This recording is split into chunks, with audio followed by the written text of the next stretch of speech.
मैं आपका कथावाचक दोस्त अमित खान एक बार फिर एक बेहद इमोशनल कहानी लेकर आपके सामने हाजिर हूं। कहानी का नाम है लव गेम।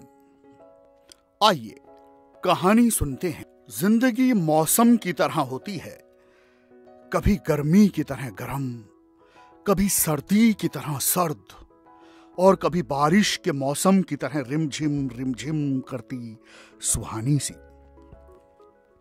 जैसे मौसम रंग बदलता है, वैसे ही जिंदगी भी अपने रंग बदलती है। लेकिन जिंदगी में कभी कभी कुछ सवालों का जवाब देना बड़ा मुश्किल हो जाता है। ये कहानी जो मैं आपको सुनाने जा रहा हूं, कुछ ऐसी ही है। बदलते मौसम की तरह सख्त भी और कभी बारिश की बूंदों की तरह कुछ दर्द भरी भी। एक बार सोशल साइट पर मैंने एक वाकया पढ़ा। कहां पढ़ा ये तो याद नहीं रहा, लेकिन उसकी कुछ धुंधली सी याद जरूर मेरे मानस पटल पर रह गई। उसी वाकये को मैं कहानी की पोटली बनाकर यहां आपके सामने पेश करने जा रहा हूं।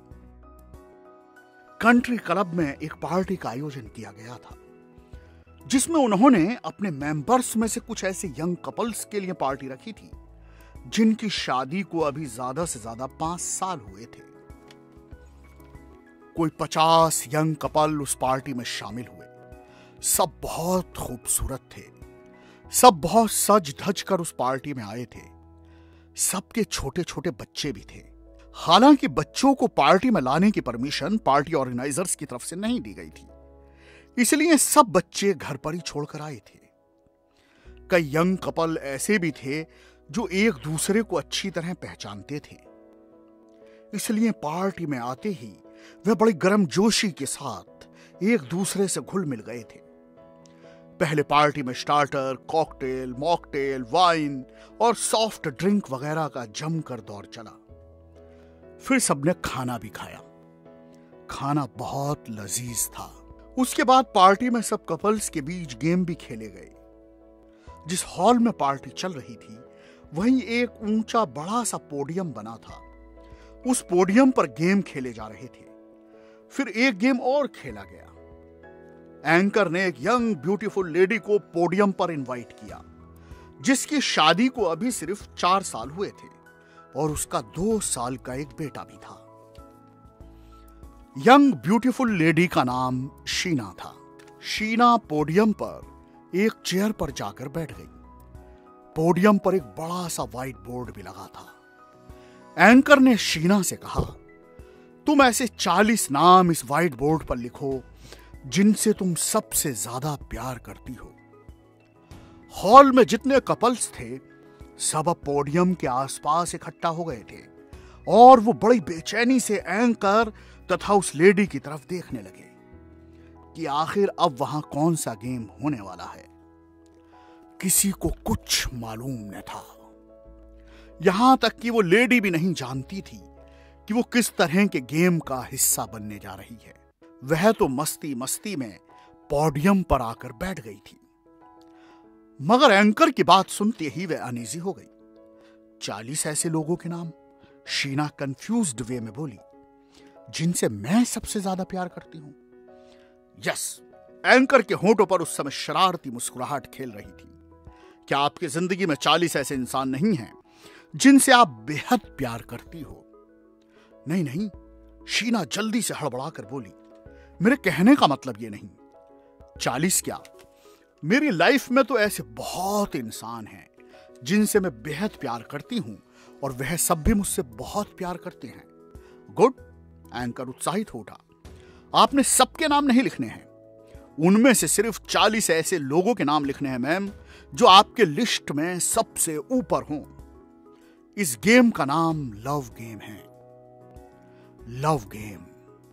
पोडियम के चारों तरफ जमा लोगों के चेहरों पर मुस्कुराहट खेल उठी। इंटरेस्टिंग। शीना भी अब चेयर छोड़कर खड़ी हो गई। उसने उत्साहपूर्वक मार्कर पेन उठा लिया और वह व्हाइट बोर्ड के पास जाकर उस पर जल्दी जल्दी कुछ नाम लिखने लगी।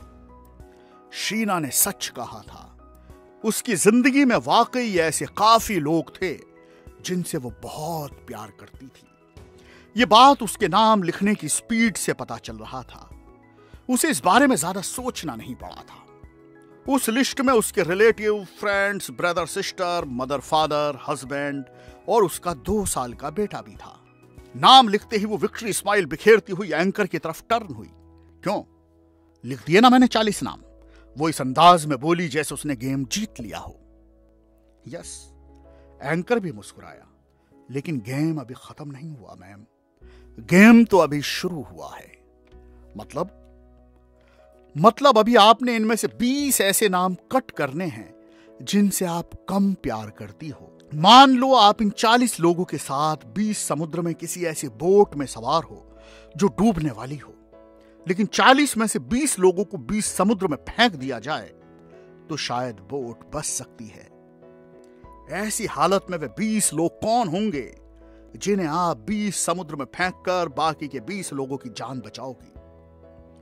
शीना कंफ्यूज नजर आने लगी। फिर वो दोबारा व्हाइट बोर्ड के पास पहुंची और उसने ऐसे 20 लोगों के नाम कट कर दिए जिन्हें 20 समुद्र में फेंककर वो बाकी के अपने 20 लोगों की जान बचा लेती। जो नाम अब व्हाइट बोर्ड पर बचे उनमें उसके बहुत करीबी relative, brother sister, mother father, husband और उसका 2 साल का बेटा था। गुड, एंकर मुस्कुराया। अब इनमें से 10 नाम और कट कर दो। मतलब शीना कंफ्यूज्ड नजर आने लगी। सिंपल है, एंकर बोला। अब इन 20 में से सिर्फ 10 ऐसे नाम चुनो जिन्हें आप सबसे ज्यादा प्यार करती हो, और उन 10 को बचाने के लिए आप बाकी 10 को 20 समुद्र में फेंक सकती हो। याद रहे, आप सब बोट पर सवार हो और वहां जिंदगी मौत की फाइट चल रही है। शीना वापस व्हाइट बोर्ड के पास पहुंची और उसने कांपते हाथों से 10 और नाम कट कर दिए। लेकिन वह 10 नाम कट करना उसके लिए पहले जितना आसान नहीं था। उसने बहुत सोच समझकर 10 नाम कट किए। पोडियम के आसपास इकट्ठे लोग भी अब बड़ी बेचैनी से शीना की तरफ देखने लगे थे। सब जानना चाहते थे शीना अब किन के नाम कट करेगी। व्हाइट बोर्ड पर जो बाकी 10 नाम बचे उनमें उसके कुछ खास relative, brother sister, mother father, husband और बेटा था। एंकर ने गहरी हुंकार भरी। शीना वे नाम कट करके अभी टर्न भी न हो पाई थी कि उससे पहले एंकर बोल पड़ा। अब इनमें से 6 नाम और कट कर दो मैम, सिर्फ 4 रहने दो। बोट इतने लोगों का वजन भी संभाल नहीं पा रही है। 6 लोगों को अभी और फौरन 20 समुद्र में फेंका जाना है। शीना ने व्हाइट बोर्ड पर लिखे नाम देखे। वो अब इमोशनल हो गई। उसने 6 नाम और कट किए। व्हाइट बोर्ड पर अब सिर्फ शीना के मदर फादर, हस्बैंड और उसके बेटे का नाम बचा था। यहां तक कि उसे अपने ब्रदर सिस्टर के नाम भी कट करने पड़े। पूरे हॉल में अब सन्नाटा था। सब इमोशनल हो गए थे। अब अगर इनमें से भी 2 नाम और कट करने पड़े, एंकर बहुत धीमी आवाज में बोला, तो वे कौन से नाम होंगे जो आप कट करोगी? किन 2 लोगों को बचाओगी आप? शीना की अब सच में बुरी हालत हो गई। मस्ती मस्ती में शुरू हुआ वह गेम सडनली बहुत इमोशनल हो गया था। शीना किसी गहरी सोच में डूब गई। पोडियम के चारों तरफ जमा कपल्स भी ये जानने के लिए बेचैन हो उठे कि आखिर अब शीना कौन से 2 नाम कट करेगी, मदर फादर का या हस्बैंड और बेटे का। हॉल में सन्नाटा और गहरा हो गया। शीना की आंखों में भी आंसू आ गए। पोडियम के नीचे खड़ा शीना का हस्बैंड उसी की तरफ देख रहा था। उसे खुद मालूम न था कि शीना अब कौन से 2 नाम कट करने वाली है। शीना ने कांपते हाथों से अपने मदर फादर का नाम व्हाइट बोर्ड से मिटा दिया। सब सन्न रह गए। किसी को उम्मीद न थी कि शीना अपने मदर फादर का नाम कट करेगी। मदर फादर तो जीवन देने वाले होते हैं, वह उनका नाम कैसे कट कर सकती थी? अब व्हाइट बोर्ड पर सिर्फ 2 नाम चमक रहे थे, हस्बैंड का और उसके बेटे का नाम। प्लीज, शीना रो पड़ी। अब मुझसे कोई और नाम कट करने के लिए न कहना, बस ये गेम खत्म होने वाला है मैम। एंकर बोला, बिल्कुल लास्ट है। अगर आपसे कहा जाए कि इन दोनों में से भी आप किससे ज्यादा प्यार करती हो तो आप किसे चुनोगी? वह कौन होगा जिसे बचाने के लिए आप दूसरे को 20 समुद्र में फेंक दोगी? हस्बैंड या आपका बेटा? मैं खुद को 20 समुद्र में फेंकना पसंद करूंगी। शीना रो पड़ी। लेकिन इन दोनों में से किसी को भी अपने से अलग न करूंगी। आपको नहीं मैम, आपको नहीं। एंकर बोला, इन दोनों में से कोई एक नाम कट करना है। शीना की अब सच में बहुत बुरी हालत हो गई थी। हॉल में मौजूद हर आंख अब शीना पर थी।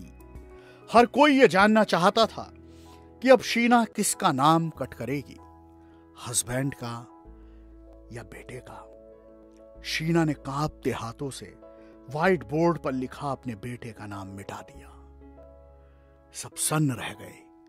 हर कोई सोच रहा था कि वह अपने हस्बैंड का नाम मिटाएगी, क्योंकि इस दुनिया में सबसे ज्यादा तो सब अपने बच्चों से प्यार करते हैं। क्यों? एंकर ने भी बेचैनी के साथ पूछ लिया, आपने अपने हस्बैंड को ही क्यों चुना? जानते हो, शीना पोडियम पर खड़ी खड़ी बहुत इमोशनल होकर बोली, जिस दिन मेरी शादी हुई उस दिन मम्मी पापा ने मेरे हस्बैंड के हाथ में मेरा हाथ देते हुए कहा था, आज से यही वो आदमी है जो जिंदगी की आखिरी सांस तक तुम्हारा साथ देगा।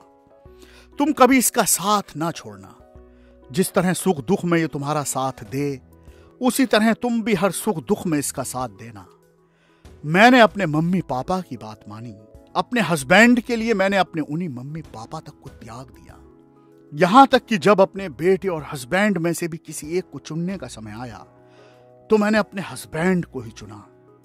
मैं अपने बेटे से बहुत प्यार करती हूं, लेकिन हस्बैंड के रहते मुझे बेटा दूसरा मिल सकता है, पर हस्बैंड दूसरा नहीं मिल सकता। पति पत्नी का ये रिश्ता अनमोल है, अटूट है। हमें हमेशा इस रिश्ते का सम्मान करना चाहिए। शीना की बातें सुनकर पूरा हॉल तालियों की गड़गड़ाहट से गूंज उठा। सबकी आंखों में आंसू थे। शीना का हस्बैंड भी बहुत इमोशनल हो गया था। एकाएक वो शाम बहुत खास हो गई। लव गेम ने सब हस्बैंड वाइफ के रिलेशन को और मजबूत कर दिया था। तो दोस्तों, अब अपने कथावाचक दोस्त अमित खान को दीजिए विदा। आपसे जल्द ही अमित खान की चौपाल पर फिर मुलाकात होगी।